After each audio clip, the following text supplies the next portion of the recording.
Saudaraku, pernahkah dalam hidup kita merasa menjadi orang yang tidak berharga sama sekali? Kita hidup dalam satu keadaan yang terikat dengan pandangan diri yang negatif. Kita memiliki harga diri yang begitu rendah. Pernah mengalami itu? Jika kita mengalami itu, maka kita mengalami suatu kondisi, ada satu tambahan kesulitan yang membuat kita berjalan terseok-seok dalam kehidupan ini. Kita akan merenungkan satu ayat dari Yesaya pasal 43 ayat yang keempat. Oleh karena engkau berharga di mataku dan mulia, aku ini mengasihi engkau, maka aku memberikan manusia sebagai gantimu dan bangsa-bangsa sebagai ganti nyawamu. Dalam bahasa Inggris disebutkan seperti ini. Since you are precious and honored in my sight, and because I love you, I will give men in exchange for you, and people in exchange for your life.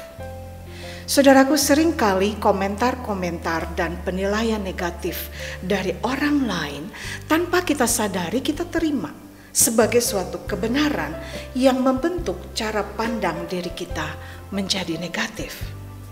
Terlebih lagi, dalam diri manusia itu ada perasaan takut untuk ditolak. Dalam bahasa Inggris disebut ada seperti rejection syndrome. Kita takut ditolak oleh orang lain. Dan kalau kita mengalami itu, maka kondisi kita akan menjadi sangat terpuruk. Seorang ahli psikologi dan konseling, Profesor Heath almarhum, mengatakan harga diri yang sangat tinggi itu menjadi suatu kebutuhan psikologis yang dicari oleh banyak orang pada akhir-akhir ini. Saudara, marilah kita renungkan, apakah kita sudah memiliki cara pandang yang positif terhadap diri kita sendiri, sebagaimana Allah memandang diri kita.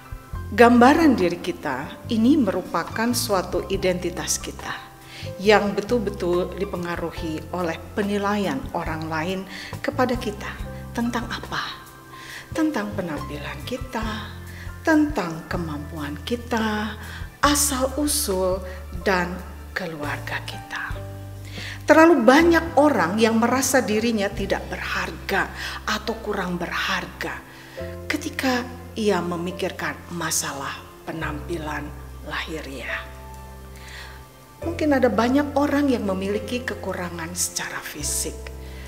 Kita lihat ada yang pendek, ada yang tinggi, ada yang hidungnya kurang mancung atau hidungnya mancungnya ke dalam, ada yang rambutnya pengen keriting, orang yang berambut keriting ingin berambut lurus, mata yang mungkin kurang bagus, kurang indah, kurang jeli, sehingga kalau melihat penampilan seringkali orang merasa kurang puas dengan dirinya atau dia tidak bisa menerima diri dan dia mulai merasa kurang berharga. Belum lagi kalau melihat orang dari sisi kemampuan. Ada banyak orang yang merasa minder karena dia tidak bisa memiliki atau melakukan satu keterampilan-keterampilan dalam hidupnya. Kalau kita melihat lagi asal-usul dari seseorang. Saudaraku, ada berapa banyak orang di dunia ini yang merasa kurang harga diri kalau dia melihat dari mana ia berasal, asal-usul keluarganya. Sebagai contoh, ada orang yang mungkin dilahirkan dari keluarga yang kurang beruntung secara ekonomi. Kita sebut mungkin dari keluarga miskin. Ada orang begitu minder, dia tidak bisa menjalani hidup dengan tenang, dengan baik. Mungkin dia jadi tidak bisa berprestasi. Dia selalu melihat dirinya dalam kekurangan secara ekonomi. Dan kalau dilihat dari lingkungan, Ada berapa banyak orang yang cukup beruntung untuk tinggal dalam lingkungan yang baik, sehingga dia bisa mengembangkan potensi dirinya dengan optimal. Marilah kita mengubah cara pandang diri kita yang negatif, dan kita mencoba untuk melihat diri kita dari sudut pandang Allah. Bagaimana Allah memandang diri kita. Dalam Yesaya pasal 43 ayat yang keempat tadi dikatakan, oleh karena engkau berharga di mataku dan mulia. Saudara, sadarilah bahwa saudara begitu berharga dan begitu mulia di pandangan Allah. Mungkin dunia memandang saudara tidak berharga, tidak bernilai, saudara hina, saudara rendah. Mengapa? Karena nilai-nilai dan pandangan-pandangan dari dunia ini tentu saja berbeda dari bagaimana Allah memandang diri kita. Saudara, mungkin kalau kita lihat di dunia sekeliling kita, bagaimana orang yang dianggap hebat dan berharga dan tinggi harga dirinya dilihat dari cara penampilannya. Pakaian yang mahal, aksesoris yang mahal, mungkin dia turun dari mobil yang mahal, sepatu yang mahal, semua yang dipakai mungkin branded, mahal, karena ingin menunjukkan harga diri yang tinggi. Bisa juga mungkin dari segi penampilan fisik, orang dianggap hebat, begitu mengagumkan, kalau dia cantik, dia ganteng, dia pinter, dia kaya. Kalau mereka tidak masuk dalam kategori ini, maka akan menjadi minder dan kurang harga diri, merasa hina. Apalagi kalau dia berasal dari keluarga dan masa lalu yang begitu suram, sehingga persepsi negatif dari orang lain begitu mengikat dia dan membuat pupuslah harapan-harapan yang ada dalam hidupnya. Saudaraku, jangan kita terjebak dengan penilaian dari dunia ini. Mari kita mengubah cara pandang diri kita sebagaimana Allah memandang kita. Allah berkata, oleh karena engkau berharga di mataku dan mulia. Saudara, kita begitu berharga di mata Allah. Saudara, seberapa mahalnya harga diri kita? Saya akan kutip dari 1 Petrus pasal 1 ayat 18 sampai 19. Sebab kamu tahu bahwa kamu telah ditebus dari cara hidupmu yang sia-sia, yang kamu warisi dari nenek moyangmu itu, bukan dengan barang yang fana, bukan pula dengan perak atau emas, melainkan dengan darah yang mahal, yaitu darah Kristus yang sama seperti darah anak domba, yang tidak bernoda dan tidak bercacat. Saudara, kita begitu mahal. Harga diri kita mahal. Semahal apa? Semahal darah Kristus yang telah dicurahkan di kayu salib di atas bukit Golgota untuk penebusan dosa-dosa kita. Darah itu yang menyucikan kita dari semua kejahatan kita, dari semua dosa-dosa kita dan kesalahan kita. Mari kita mengubah cara pandang diri kita yang negatif dengan melihat bagaimana Allah memandang diri kita. Allah begitu mengasihi kita. Dalam Yesaya pasal 43 ayat 4 tadi dikatakan, dan aku ini mengasihi engkau. Allah begitu mengasihi kita dengan kasihnya yang tanpa syarat, kasihnya yang begitu besar, kasihnya yang dia tunjukkan dengan menyerahkan putranya yang tunggal untuk mati di kayu salib. Saudara, kalau kita tergoda untuk memandang diri kita negatif dan memandang diri kita tidak berharga, mari kita pandang salib itu. Karena salib itu, disitulah titik balik hidup kita. Dari kita yang berdosa, yang hina, yang rendah, yang tidak ada nilai, yang tidak berharga, menjadi makhluk pandangan Allah yang mulia, yang agung, yang bernilai dan sungguh tidak ternilai. Mengapa? Karena Allah begitu mengasihi kita. Bukan dengan barang fana Kau membayar dosaku, dengan darah yang mahal, tiada noda dan celah. Saudaraku, Kristus telah mencurahkan darahnya untuk kita, untuk menebus kita dengan darahnya yang begitu mahal untuk kita.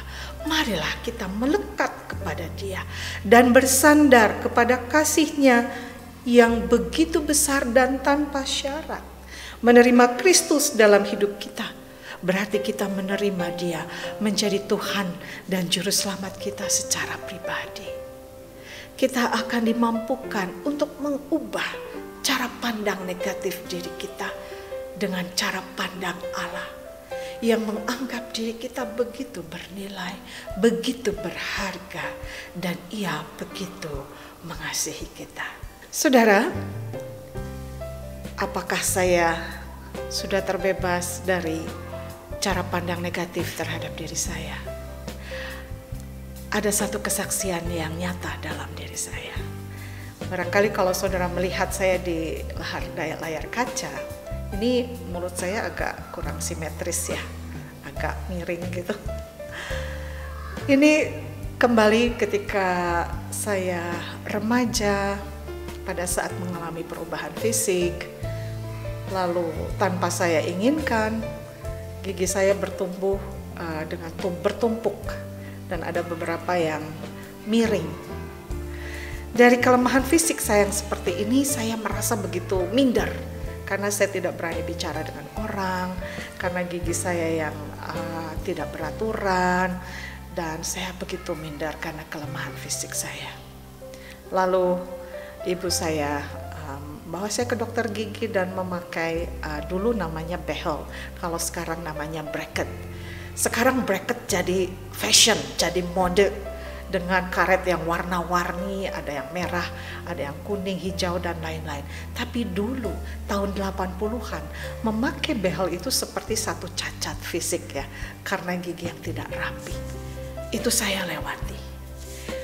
Ketika saya memasuki usia sekolah menengah pertama, saya mau masuk ke satu sekolah favorit di kota ini. Karena saya merasa diri saya cukup berprestasi dan dengan dukungan dari kakak saya, oke, saya masuk ke sekolah berprestasi itu. Tapi ternyata saya tidak diterima. Dan pada usia saya remaja seperti itu, saya merasa ini satu penolakan yang hebat, yang berat sekali untuk saya terima. Sehingga ketika remaja, saya mengalami satu kondisi keminderan yang begitu parah. Saya tidak berani bicara dengan orang. Saya merasa diri tidak mampu, merasa bukan orang yang pintar karena saya ditolak di sekolah favorit. Kemudian seiring dengan perkembangan masa remaja, dengan berbagai hal yang menerpa diri saya dalam keluarga dan menghadapi juga masyarakat sosial, saya menjadi orang yang sangat-sangat minder. Dan itu terlihat dengan cara saya berjalan. Saya berjalan dengan cara yang menunduk, saya lihat ke bawah, saya tidak bisa menatap ke atas. Saya begitu malu, saya begitu merasa diri tidak berharga, saya begitu minder, dan saya merasa, aduh Tuhan, inilah hidup saya. Sampai satu saat, dan itu cukup lama berlangsung, ketika saya di usia akhir remaja dan masuk ke awal dewasa, saya bertemu dengan satu pribadi yang begitu mengasihi saya dan menerima saya apa adanya, dan dia mengasihi saya. Pada saat itu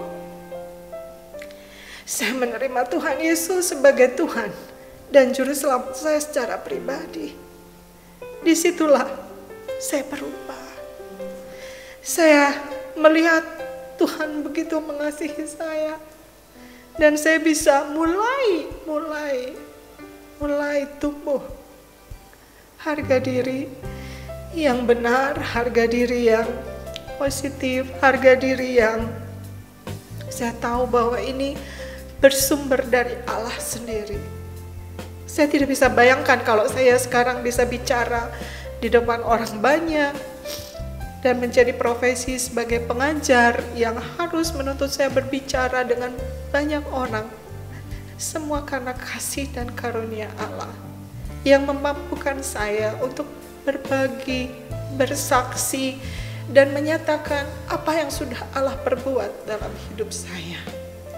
Saudara, kalau saya bisa beralih dari pandangan negatif seperti itu, saya yakin saudara juga pasti bisa beranjak dari pandangan yang negatif terhadap diri sendiri menjadi pandangan yang positif dengan melihat bagaimana cara pandang Allah terhadap diri kita.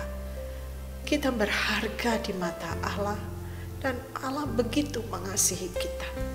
Mari kita terima kasih Allah itu yang membuat kita sungguh-sungguh begitu bernilai di matanya. Bahkan kita ini menjadi biji mata Allah. Saudara, berhentilah memandang diri negatif. Dan berhenti juga kalau kita membanding-bandingkan diri kita dengan orang lain. Berhentilah mengukur diri kita dari ukuran-ukuran dunia ini. Saudaraku, percayalah bahwa kita ini adalah harta kesayangan Tuhan.